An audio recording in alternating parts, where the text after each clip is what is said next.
All right, guys, welcome back to another video. We are here in Call of Duty Black Ops 6 in Warzone. I'm going to be walking through how you could take your gameplay from looking like this to looking like this.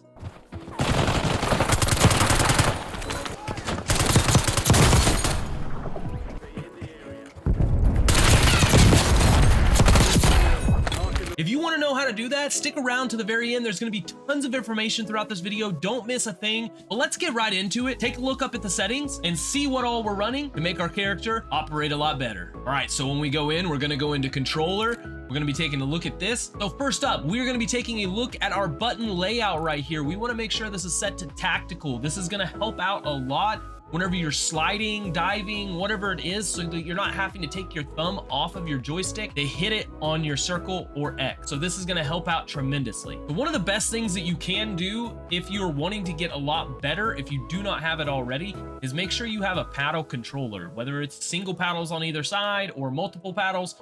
Either way, it's going to allow you to remap some of those keys. So especially your jump and your melee to the back of your controller. So you're never going to have to take your thumbs off of the joysticks to make an adjustment or a move. So it's always going to be on one of your fingers, and you're going to be able to really switch and make a lot quicker movements than other people. But let's move on from that. It's not absolutely necessary, but it is going to help you out. So right now, this is really personal preference, and mine right now is a 1.6. Really, in the scenario of being very accurate, lower is better.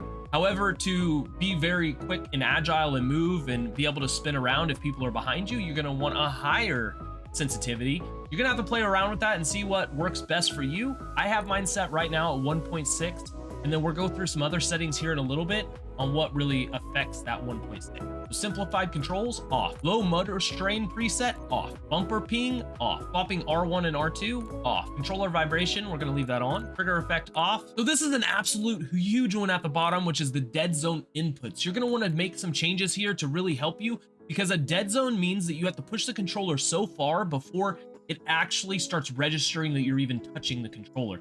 In default, I believe it's at 15, which is quite a ways you've got to move that controller before it ever starts picking up. So we want to decrease those things down to a 3 on the minimum. And as you can see here, this is at 3. If you have some stick drift where your character without pushing the joystick is looking off, you can bump those up a little bit to a 5, 8, or 10, depending on your controller, how old it is.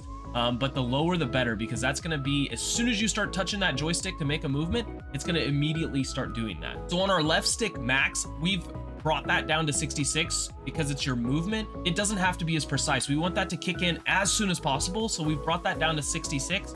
So with a minimum of 3 and a max of 66. The right stick min, we brought that down to 3 as well. Right stick max, we're leaving that at 100 to give us the most range possible on our left stick for aiming. Our left trigger, we've brought that down to 5, and our right trigger, we've brought down to 5 as well. Let's go ahead and jump over to aiming. So our regular sensitivity multipliers, we're keeping these all at 1. Look inversion, we're going to keep that standard. Let's go into aiming advanced setting. So in here, we want to take a look at the very bottom. Everything else is going to be the same default, and then custom sensitivity per zoom, we want to put that on instead of off. And this is where we're going to make some adjustments to help us with those longer range sniper rifles and assault rifles that we're running really high zoom on. So with this, anything red dot or anything under the 2x, we're going to keep at a 1 ratio. So it's going to keep the same regardless of whether you're running around or aiming down sights. But whenever we get into those higher zooms, we want to start bringing down that multiplier so that it gives us a much bigger range when we aim in, be able to be more precise. So we have this set at 2 to 3x at 75, 4 to 5x at 60, and the rest of them at 0.5. You can kind of tweak those and adjust those if something seems a little slower, but I would highly recommend running a higher sensitivity, base sensitivity, and then on your zooms, depending on whatever you want, you could even lower the red dot sight. And just have a really high sensitivity so that your movement is really fast, and then whenever you use your gun and you aim down sights, it slows down to give you a lot better aiming. So let's go back. Take at this, target aim assist, want to make sure this is on. ADS aim assist, make sure that is on.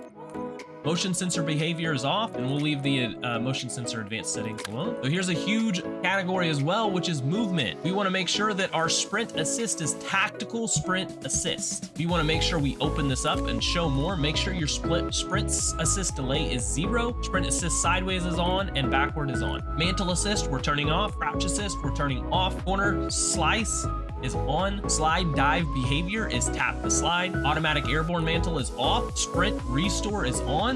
Slide maintain sprint is on. And this one's a huge one because after you slide, it might make a weird transition to where you go back into just like a run instead of a tactical sprint.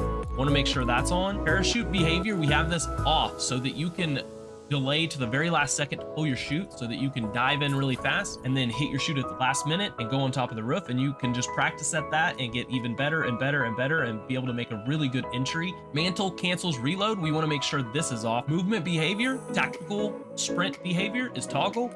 Auto move forward is off. Auto door peek is off. Ground mantle is on. Tactical sprint activation is single tap sprint. Plunge underwater, do free. Sprint door bash, we're going to keep that on. We're going to leave the vehicle advanced settings alone as well as we come back out of there. Let's go up to the combat tab up here and we'll take a look under here. Aim down sight behavior, we're going to have hold. Tactical stance behavior on toggle. Tactical stance activation is ADS down button. Weapon mount activation is ADS and melee. Dedicated melee weapon activation is hold melee. Body shield, I've changed this to prioritize body shield. Armor plate behavior, this is a huge one. We want to make sure it's apply all so you don't have to keep messing with it. You can hit it once and you can be running around while it's plating up for you. C4 detonation, we've changed this to 1 by 1 so that it doesn't blow up everything or keep trying to use additional C4s. We can just use it one time. Equipment behavior is hold. Manual fire behavior is press. So now let's take a look in combat advanced settings. So the biggest one in here is going to be your interact reload behavior, which is prioritize interact. We want to make sure that when we run up, we don't have to hold down a button to pick up anything. We're just clicking a button and it automatically picks up whatever it is we're looking at. It's going to be fantastic to open crates or to pick up weapons off the ground or any type of equipment or lethals, tacticals, anything. It's fantastic. Make sure you have prioritize interact selected. Sprint cancels reload, we're gonna have that off. Akimbo is paired, ADS stick swap is off, and depleted ammo switch is off. All right, guys, that is everything to get you moving correctly in Warzone. It's gonna have a huge impact on you. Make sure that you've set every one of these items so that you can be making sure that you're coming out on top in each one of those gunfights or just moving around and traversing the map to make you a lot quicker. I'm gonna be jumping into some Warzone playing. I hope to see you guys out there as well. Like, comment, and subscribe. I can't wait to see you guys in the next video. See ya.